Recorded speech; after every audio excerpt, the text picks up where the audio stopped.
भगवान से बातचीत कैसे करें।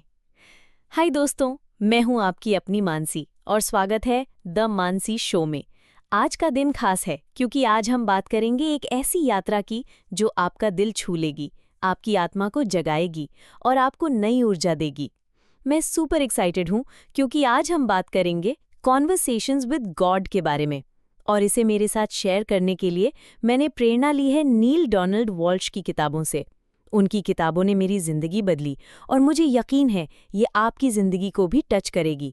तो तैयार हो जाइए एक दिल से दिल तक की बातचीत के लिए। क्या है conversations with God?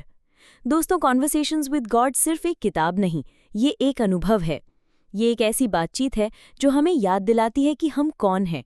Nil Donald Walsh ने जब ये किताब लिखी तब उनकी जिंदगी टूट चुकी थी। उनकी शादी टूटी, नौकरी गई, कार का एक्सीडेंट हुआ और वो सड़क पर आ गए। लेकिन उस अंधेरे में उन्होंने भगवान से बात शुरू की और यही बातचीत बनी उनकी बेस्ट सेलर किताब। मुझे याद है जब मैं पहली बार इस किताब को पढ़ रही थी।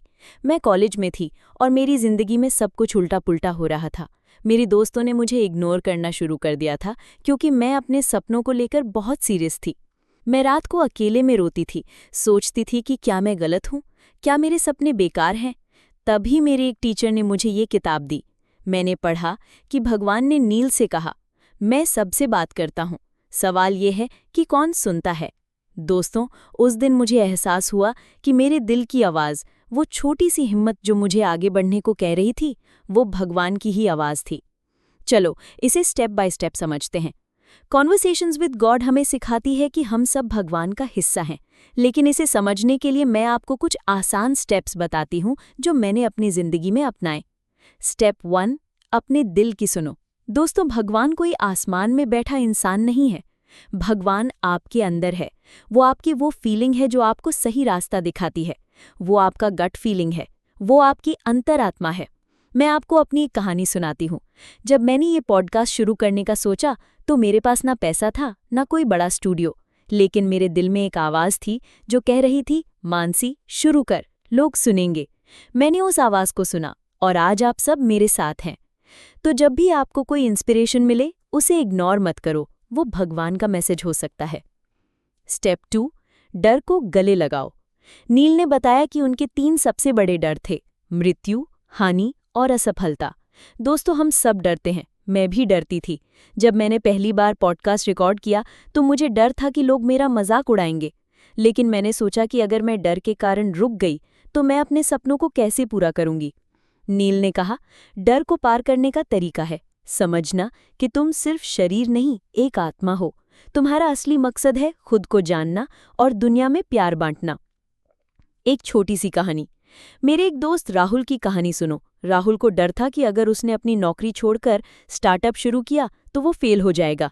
लेकिन एक दिन उसने कॉन्वर्सेशंस विद गॉड पढ़ी और उसने फैसला किया कि वो अपने डर को नहीं, अपने दिल को सुनेगा। आज राहुल का स्टार्टअप लाखों लोगों की मदद कर रहा है। उसने मुझे बताया, मानसी, जब मैंने अपने डर को गले लगाया तो मुझे असली आज़ादी मिली। स्टेप 3, सही और गलत को भूल जाओ। दोस्तों, नील ने भगवान से पूछा कि सही और गलत क्या है। भगवान ने कहा, सही और गलत कुछ नहीं होता, ये भी इस बात पर डिपेंड करता है कि तुम क्या चाहते हो। दोस्तों, ये सुनकर मुझे झटका लगा। लेकिन फिर मैंने सोचा, 250 साल पहले लोग गुलामी को सही मानते थे, आज गलत। पहले औरतों को वोट देने का हक नहीं था, आज है। तो सही और गलत बदलते रहते हैं। असली सवाल ये है कि हम दुनिया को कैसे बेहतर बनाना चाहते हैं। स्टेप 4, प्यार और करुणा चुनो। दोस्तों, अगर हम हर दिन प्यार और करुणा चुनें तो दुनिया बदल सकती है। महात्मा गांधी ने कहा था, वो बदलाव बनो जो तुम दुनिया में देखना चाहते हो। एक बार मैं एक बस में थी और एक बुजुर्ग आंटी को सीट नहीं मिल रही थी। मैंने अपनी सीट दी और उनकी आंखों में जो खुशी देखी, वो मेरे लिए सबसे बड़ा गिफ्ट था। छोटी छोटी चीज़ें जैसे किसी को स्माइल देना, किसी का बैग उठाने में मदद करना, ये भगवान से बात करने का तरीका है। क्यों ज़रूरी है भगवान से कनेक्शन? दोस्तों, भगवान से बात करने का मतलब है अपने आप से बात करना। जब हम अपने दिल की सुनते हैं तो हमें स्पष्टता मिलती है, हमें हिम्मत मिलती है, हमें प्यार मिलता है।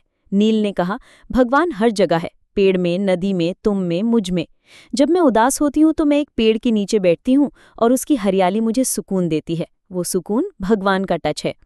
एक और कहानी। मेरी पड़ोसन शीला दीदी की बेटी बहुत बीमार थी। डॉक्टर्स ने कहा था कि वो शायद बच नहीं पाएगी, लेकिन शीला दीदी ने हार नहीं मानी। वो हर दिन अपनी बेटी के लिए प्रार्थना करती थी। एक रात उन्हें सपने में एक आवाज़ सुनाई दी, शीला, सब ठीक होगा। उस आवाज़ ने उन्हें हिम्मत दी। आज उनकी बेटी ठीक है और स्कूल जाती है। शीला दीदी कहती हैं, मानसी, वो भगवान की आवाज़ थी। इसे अपनी जिंदगी में कैसे लाएं? 1.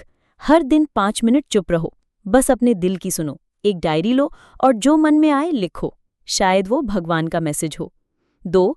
दूसरों की मदद करो, किसी को स्माइल दो, किसी का बैग उठाने में मदद करो। ये छोटी चीज़ें तुम्हें भगवान के करीब लाएंगी। 3. अपने डर को लिखो, अपने डर को एक कागज़ पर लिखो और फिर उसे फाड़ दो, ये तुम्हें हल्का करेगा। 4.